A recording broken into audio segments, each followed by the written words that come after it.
I përkrah studentët në kërkesën e tyre që provimi i jurisprudencës të jepet në gjuhën shqipe. Kështu deklaroi zëvendës Ministria e Transportit dhe Lidhjeve, Kaltrina Zekolli Shaqiri, në emisionin Debat në Shenja, nga ku ajo vlerëson se studentët janë duke kërkuar një modalitet dhe formë se si t'ju ndihmohet atyre dhe të zgjidhet kjo problematik. Zekolli shton se madje kanë bërë një grup që po merret me këtë çështje.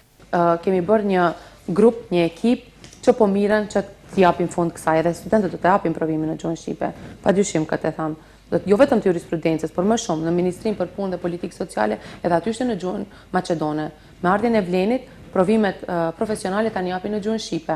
Mëtej, duke folur për autostradën Shkup-Blac, ajo tha se shumë shpejt do të fillojnë punimet, ndërsa sa i përket dilemës se mund të ndryshoj statusi nga autostradë në rrugë ekspres, Zekolli tha se mbetet i njëjtë. Projektimi nuk u ndryshua dhe vërtet kam qenë pjesë e takimeve që i kemi bërë me bankën dhe jo vetëm për projektin Shkup-Blac, për çdo projekti, nëse neve ndryshojmë projektim, i humbim këto grante edhe këto kredi dhe për mos t'i humbur, për mos filluar me riprojektim nga e para që çon kohë dhe durimi e dini se më është i humbur, ne thamë që do ngelet ky projektim edhe pse është shumë i kushtueshëm.